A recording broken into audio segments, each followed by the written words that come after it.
Além disso, como foi mostrado anteriormente, certas despesas poderiam ser descontadas da renda tributável da sociedade anônima.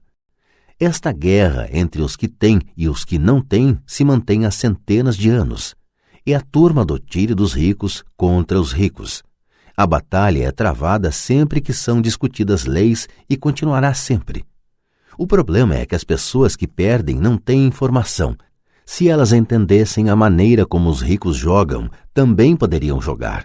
Então estariam a caminho de sua independência financeira. É por isso que me arrepio toda vez que ouço um pai aconselhar seu filho a estudar para poder conseguir um bom emprego seguro. Um empregado com um emprego bom e seguro não tem escapatória. O americano comum de hoje trabalha de 5 a 6 meses para o governo antes de ter conseguido o suficiente para pagar seus impostos. Em minha opinião, isso é tempo demais. Quanto mais arduamente você trabalha, tanto mais você paga ao governo. É por isso que acredito que a ideia de tire dos ricos acaba sendo um tiro pela culatra para aqueles que a votaram. Toda vez que as pessoas tentam punir os ricos, estes não apenas não obedecem, como reagem. Eles têm o dinheiro, o poder e a intenção de mudar as coisas. Não ficam sentados e pagam voluntariamente mais impostos. Ao contrário, buscam maneiras de minimizar sua carga tributária. Contratam advogados e contadores competentes e convencem os políticos a mudar as leis ou a criar artifícios legais. Eles têm os recursos para fazer mudanças. O Código Tributário dos Estados Unidos também oferece outras formas de elidir os impostos. Muitos desses instrumentos estão à disposição de qualquer um, mas são em geral os ricos que tiram proveito deles porque cuidam de seus negócios. Por exemplo, 1031 é um jargão para a seção 1031 do Código da Receita Federal que permite a um vendedor adiar o pagamento dos impostos sobre o ganho de capital resultante da venda de um imóvel se este for trocado por um imóvel mais caro. Se você continuar aumentando seu patrimônio mediante a troca de imóveis, seus ganhos não serão tributados enquanto você não liquidar a transação. As pessoas que não se beneficiam desta poupança de impostos permitida legalmente estão perdendo uma grande oportunidade de aumentar sua coluna de ativos. Os pobres e a classe média não têm os mesmos recursos. Eles ficam sentados e deixam que o governo espete em seus braços as agulhas para a doação de sangue. Atualmente fico chocado com o número de pessoas que pagam mais impostos ou aplicam menos deduções simplesmente porque têm medo do governo. E sei como um agente tributário do governo pode ser apavorante e intimidante. Tenho amigos cujos negócios foram fechados e destruídos para só depois descobrirem que se tratava de um erro do governo. Eu percebi isso. Mas o preço de trabalhar de janeiro a meados de maio é um preço muito alto para essa intimidação. Meu pai pobre nunca se rebelou, nem meu pai rico. Este foi apenas mais esperto e usou as sociedades anônimas, o maior segredo dos ricos. Você lembrará a primeira lição que aprendi com o meu pai rico. Eu era um garoto de 9 anos que teve que sentar e esperar até que ele resolvesse falar comigo. Frequentemente sentei em seu escritório esperando que ele me atendesse. Ele me ignorava propositalmente. Queria que eu reconhecesse seu poder e desejasse ter um dia esse mesmo poder. Durante todos os anos que estudei e trabalhei com ele, sempre me lembrou que conhecimento é poder. E com o dinheiro vem mais poder, o que exige o conhecimento certo para mantê-lo e fazê-lo se multiplicar. Sem esse conhecimento, o mundo arrasta você. Pai Rico sempre recordava a mim e a Mike que o maior tirano não era o patrão ou o supervisor, mas o homem dos impostos. Se você deixar, o homem dos impostos sempre tirará mais de você.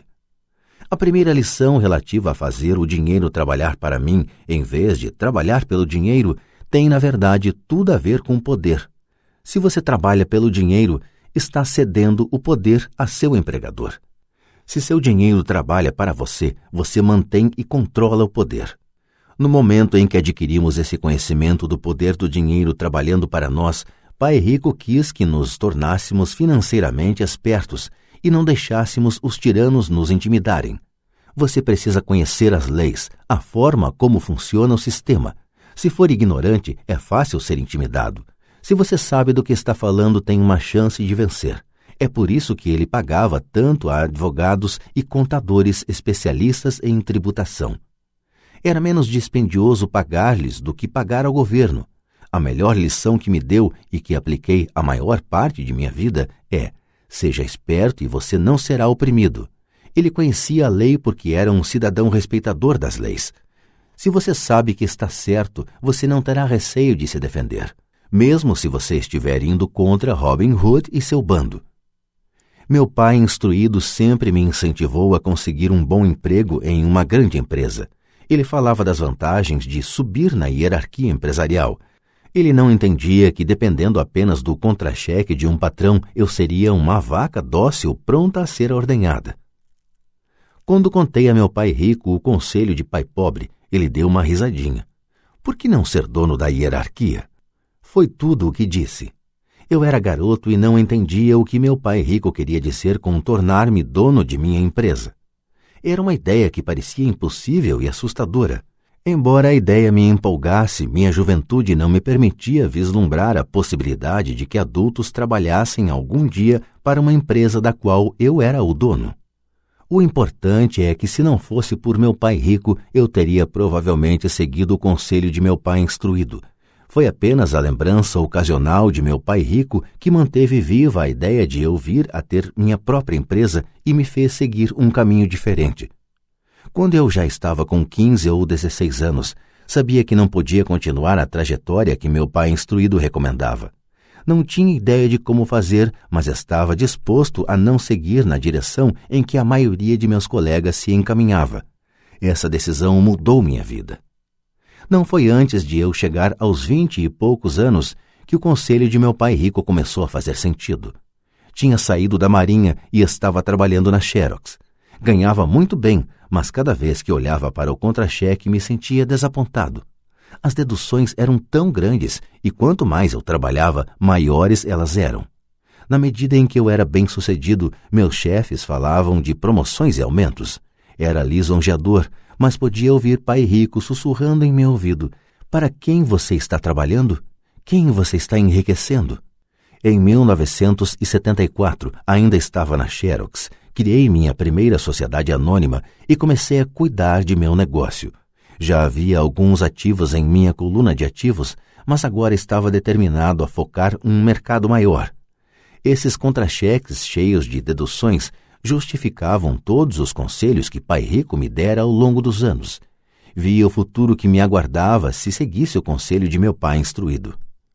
Muitos empregadores temem aconselhar seus empregados a cuidar de seus próprios negócios. Estou certo de que isso pode valer para certas pessoas. Mas em meu caso, a atenção dada aos meus negócios, ao aumento de ativos, tornou-me um empregado melhor. Agora eu tinha um objetivo. Chegava cedo e trabalhava diligentemente juntando todo o dinheiro possível para poder começar a adquirir imóveis. O Havaí estava começando a crescer e havia fortunas a serem feitas. Quanto mais eu percebia os estágios iniciais da expansão, mais máquinas Xerox eu vendia. Quantas mais vendia, mais dinheiro ganhava e, naturalmente, mais deduções apareciam em meu contra-cheque. Era inspirador. Estava tão ansioso para fugir da armadilha que eu trabalhava mais e não menos. Por volta de 1978, costumava ocupar um dos primeiros 5 lugares entre os vendedores, às vezes o primeiro. Estava louco para sair da corrida dos ratos. Em menos de 3 anos, eu estava faturando mais em minha pequena empresa, uma companhia imobiliária, do que na Xerox.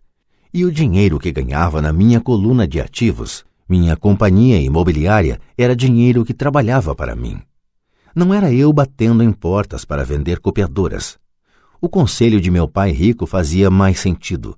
Logo, o fluxo de caixa de minhas propriedades permitiu que minha empresa comprasse meu primeiro Porsche. Meus colegas vendedores da Xerox pensavam que eu estava gastando minhas comissões. Não estava.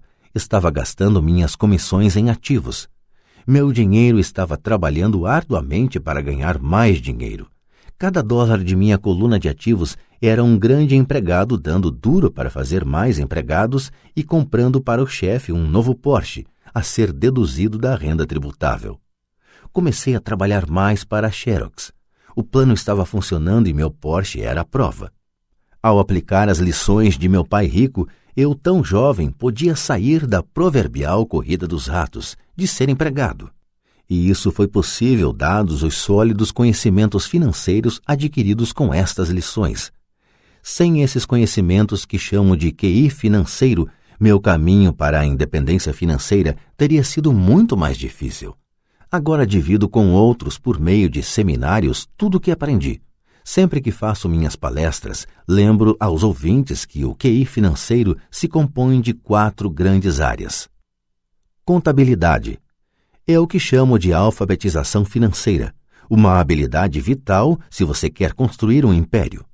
Quanto mais dinheiro estiver sob sua responsabilidade, mais acuidade é exigida ou a casa desmorona.